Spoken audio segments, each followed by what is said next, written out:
హరి వైఎస్ఆర్ జిల్లాలో మీడియా ప్రతినిధులపై జరిగిన దాడిని జర్నలిస్ట్ సంఘాలు కూడా తీవ్రంగా ఖండిస్తున్న పరిస్థితి అయితే కనపడుతుంది. ప్రస్తుతం మనం కర్నూలు మీడియా పాయింట్ దగ్గర ఉన్నాము. ఇక్కడ చాలామంది జర్నలిస్టులు ఉన్నారు, వారితో మాట్లాడే ప్రయత్నం చేద్దాం. ఎట్లా చూడొచ్చు అంటారు? ఈరోజు చూసుకున్నట్లయితే ప్రతి చోట ఎక్కడో ఒక చోట ఈ యొక్క మీడియా ప్రతినిధుల మీద దాడి జరుగుతుంది. ఇది ఒక ప్రతిపక్షంగా ఏదైతే ఉందో డైరెక్ట్గా దాడి చేసి హత్యాయత్నానికి కూడా పాల్పడిన పరిస్థితి అయితే చాలా స్పష్టంగా కనపడుతుంది. ఎట్లా చూడొచ్చు అంటారు? ఇప్పుడు మామూలుగా జర్నలిస్టు మీద దాడులు అనేది ఇప్పుడు రొటీన్ అవుతున్నాయి. గతంలో కూడా చాలా చోట్ల దాడులు జరిగాయి. ఈ దాడులన్నింటినీ ఖండిస్తున్నాం మేము ఏపీడబ్ల్యూజేగా.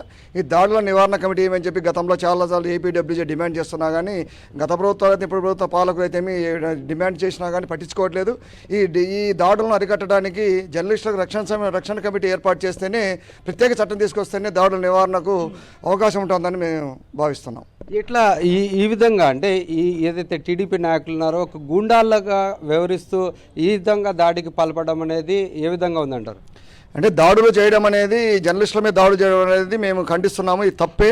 కానీ దాడులు అనేది రొటీన్గా జరుగుతున్నాయి కాబట్టి దాడుల నివారణకు ఖచ్చితంగా ఏదో ఒక రూపంలో దీన్ని ఆపేదానికి ప్రయత్నం చేయడానికి ప్రభుత్వం ఏదో ఒక రకంగా చర్యలు తీసుకోవాలని చెప్పి మేము కోరుతున్నాం.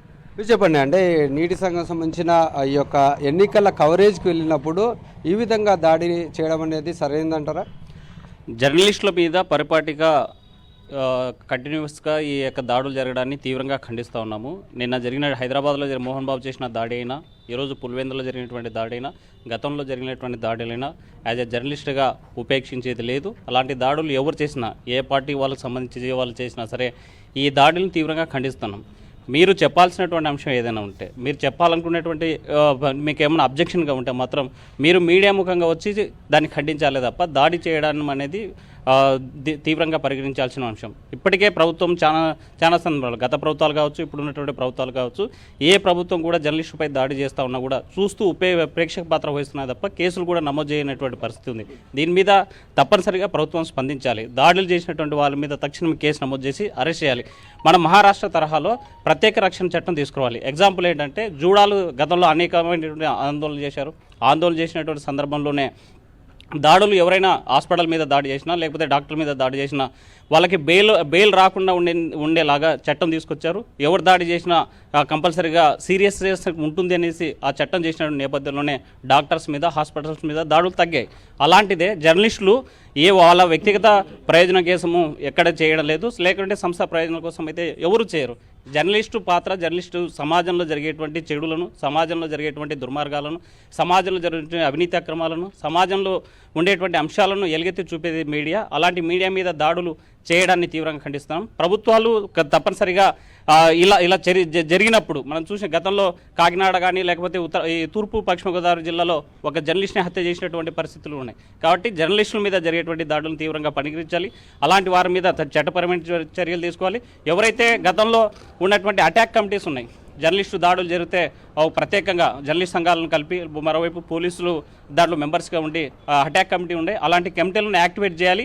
దాడులు జరిగినటువంటిది ఒక ప్రతినిధి బృందం అసలు వాస్తవంగా గ్రౌండ్లో జరిగినటువంటి అంశాలు ఏంటి, అవి పులివెందులో జరిగినటువంటి దాడిలో కానీ, లేకపోతే హైదరాబాద్లో జరిగిన మోహన్ బాబు చేసినటువంటి దాడిలో ఇది రిపోర్టర్ అనేది నిస్వార్థంగా ఏదైతే ప్రజలకు మేలు చేసే విధంగా కవరేజ్ కోసం వెళ్తారో, న్యూస్ని తీసుకురావడానికి వెళ్తారో అటువంటి వాళ్ళని భయపడే విధంగా దాడులు జరుగుతున్నాయా? అంటే మీడియాను భయపెట్టి తమ ప్రయోజనాలు ఎవరైతే స్వలాభం కోసం చూడాలనుకుంటే అలాంటి మీడియాలో ఉన్నటువంటి ఏ వ్యక్తి, ఏ జర్నలిస్టు భయపడే ప్రసక్తి లేదు.